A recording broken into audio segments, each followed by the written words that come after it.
you two. Tammy coming at you again at Purrincess Kitten Rescue. Had a long weekend, Memorial Day, yay. Hope y'all's was good. Did y'all do anything fun? I totally didn't. Really didn't do much of anything. Just kind of hung around the house, did a lot of yard work. I like our yard work, so I guess that's okay. But, we kind of had crappy weather, so there really wasn't a whole lot really to do, but I got to hang out with my bestie, so I got to see her for a little bit. Hi, Katie. But other than that, not a whole lot. So I hope you guys had really good weather and had a good long weekend. For you, those of you that had to work Monday, really sorry. Okay, so let's do an update on the home of the Purrincess Kitten Rescue. So Moana went home to her family, and she is doing very well. I love that the families at least they keep me updated on what's going on with the kids, because I do care, so I want to know that they're okay. Dixon's family, oh my God, can I just say I love these people. Like, these are awesome people. The best kind of home you could ever possibly want your children to go to. This is where they went. So remember last Tuesday's drive home, the crappy Tuesday drive home. And I told you that they totally knew that Dixon had all of a sudden become a butt sucker. Well, they've gotten him home. He's rotten, of course, already rules the roost. They have renamed him Drax. Yes, as in Guardians of the Galaxy Drax. But instead of Drax the Destroyer, he's Drax the butt sucker. Oh my God, I love these. It's just perfect. It's perfect. So, I'm totally happy with that. So, you know, we went down 2 babies because we had 7. 2 had gone to the other rescue that I told you that I got from Dixie. So that got us down to 5, and which was Moana and Dixon, aka now Drax. Those 2 were gone. So we got down to 3. And no sooner than I got down to 3, we got 2 more. This is basically how kitten season goes. It is a constant revolving door, which on a very serious note is super sad that we have to have that many. Just constant. It's a constant need. People really need to understand what a constant need this is. You know, if you haven't donated to your local shelter, my local shelter is McCraken Kitty Farm and Dixie Day Spay. Again, I will put their links down in the bottom. Please do. You know, they're always in need of food, litter, you know, you name it, we need it. You know, money donations will never be turned down, but you can tell it's a constant need. So the 2 new babies that we have, you can hear little itty bitties in the background. Both of these are little fluffernutters, like they're fluffy, like fluffy. Oof, oof. So we have a little tuxedo. Her name is Gamora. You're welcome, Adam. Just in case they decide that they want her. And the little tabby, who looks like a lion in the face but is colored more like a tiger, we named her Nebula. These babies were actually found in the yard of a rescuer, which is kind of just odd in and of itself. But this rescuer is not a bottle feeder. There are very few of us.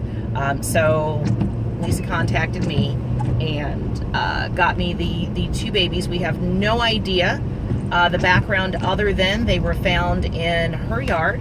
That would be Teresa's. Hi, Teresa. We found them in her yard, or she found them in her yard. The little tabby was soaking wet. They were both cold. She really couldn't get them to eat much, which is it's typical whenever you get a kitten like that that's used to being on their mother. They don't all just decide, oh, hey, this nipple's great. Let me just go ahead and eat and I'll be an awesome eater.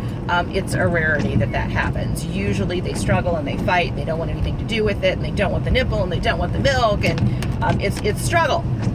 It's a struggle. So that was the case with these guys. I have never in all my life seen 2 kittens that were so eat up with fleas. They were so eat up with fleas. I'm pretty sure they're anemic. Their little tongues were white. Like, oh my God. Yeah. The little tails were stuck to their tummy. I mean, these boogers were just dug in. They've had 2 baths already, still haven't gotten rid of all the fleas. They're going to get another bath at the office today because we've got to get rid of those little bloodsuckers who are killing them. So these babies are doing okay. The issue that we have with them right now is they're just not gaining weight. And I say they, Gomorrah did gain some weight overnight. They weren't losing, but she did finally gain some weight. Nebula still has not gained any weight. She's acting fine. I'd like her to eat a little bit more, but you know, all in all, I just need her to start gaining weight. So we got to figure out what it is that we need to do with that. Right now, we are actually mixing baby food in chicken inside the formula, just trying to get as many extra calories as I can possibly get into these kids. They're coming up on about 3 weeks old. Chicken's pretty easy, baby food's pretty easy on their tummy, so sorry for the bump. Anybody that lives down frontage that Hooper Gap Road, y'all know what I'm talking about. Big dip. Anyway, the chicken's pretty easy on their tummy, so you know, I don't think we're gonna have really any issues with that. They're peeing pretty good, pooping a little bit, so I'm all right and fairly happy, other than I just need them to gain some weight. The 3 little god and goddesses.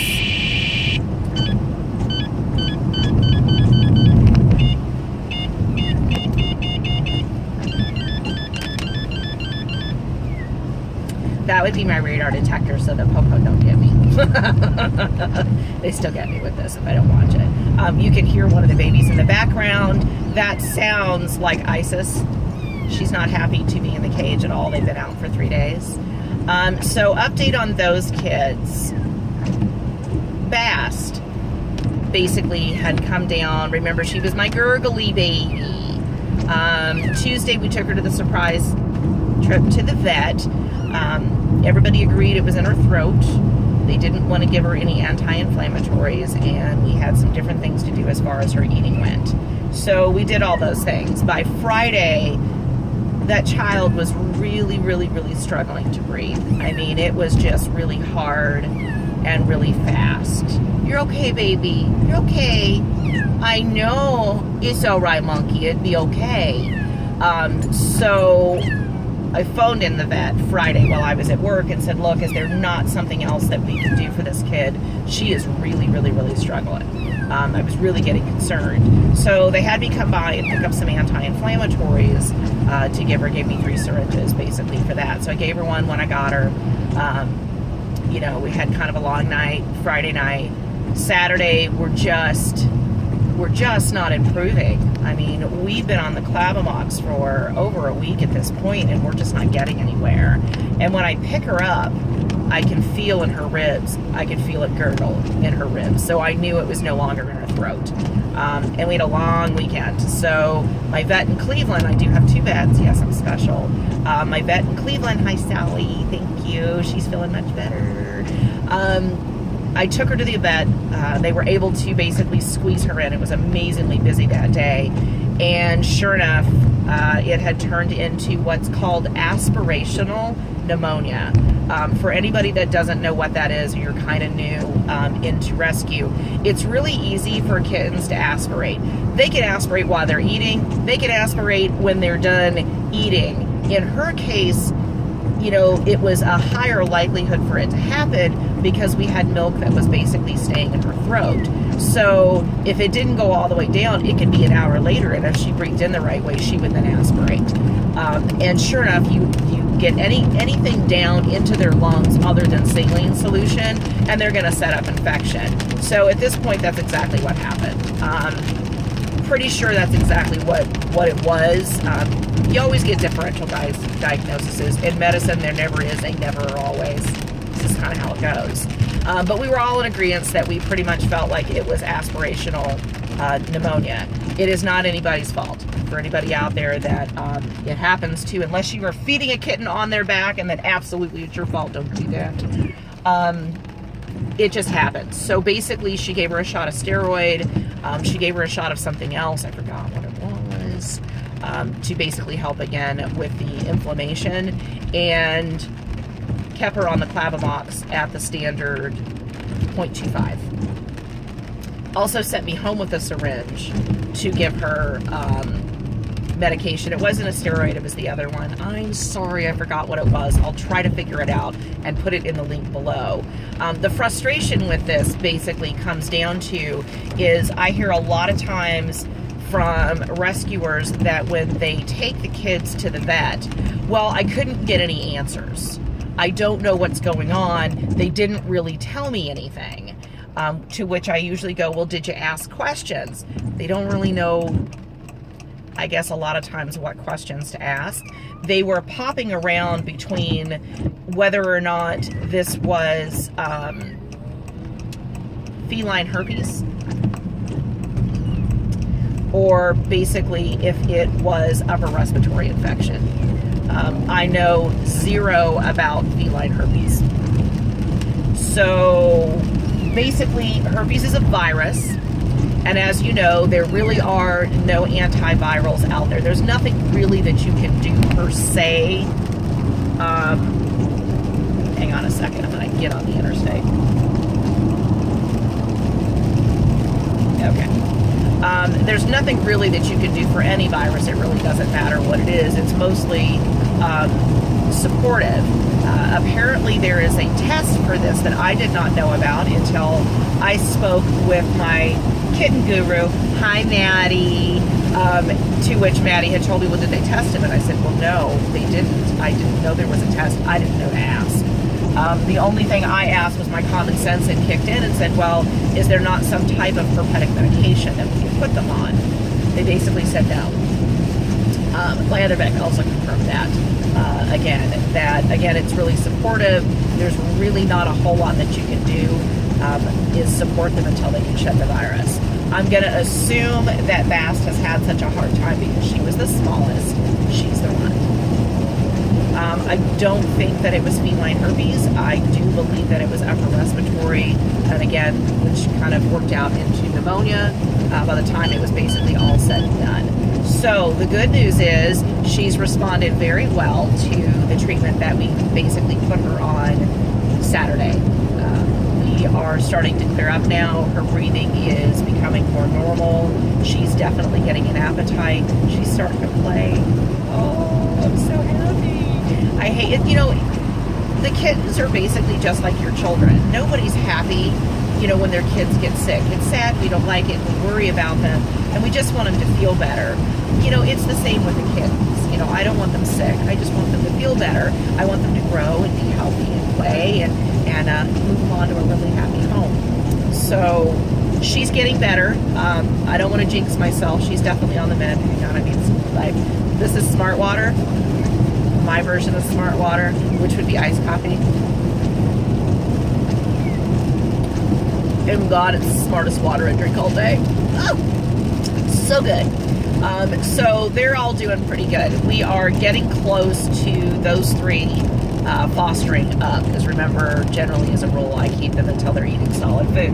Isis apparently knows this because she is absolutely refusing to eat off that plate. She's like, nope, I ain't doing it. Nope. You can give me that bottle. I ain't doing it. So we're having to kind of pull back the amount of food that she eats to get her really hungry so she'll eat off the plate. So, which she is starting to do. But as you can hear the babies in the background, they're not real happy with me right now. So we're gonna go do our short day at the office.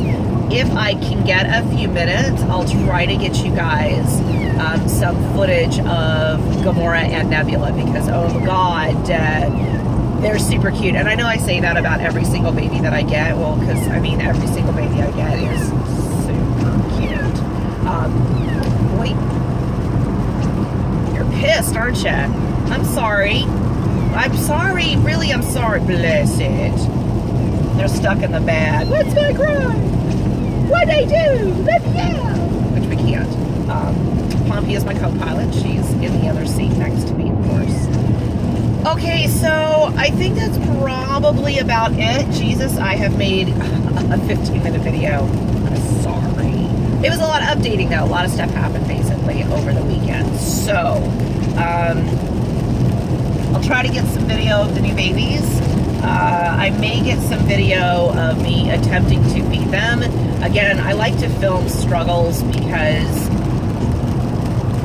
rescue isn't rainbows, you know, butterflies, unicorns. You know, I said that last Tuesday. There are actual struggles, and it can be very frustrating doing some of this stuff. So I think misery loves company. Everybody likes to see other people struggle. It's just kind of how it is. You know, so I'll try to get some of that stuff basically up today if I can. But until then, y'all stay safe, stay clean, and have a perfect day.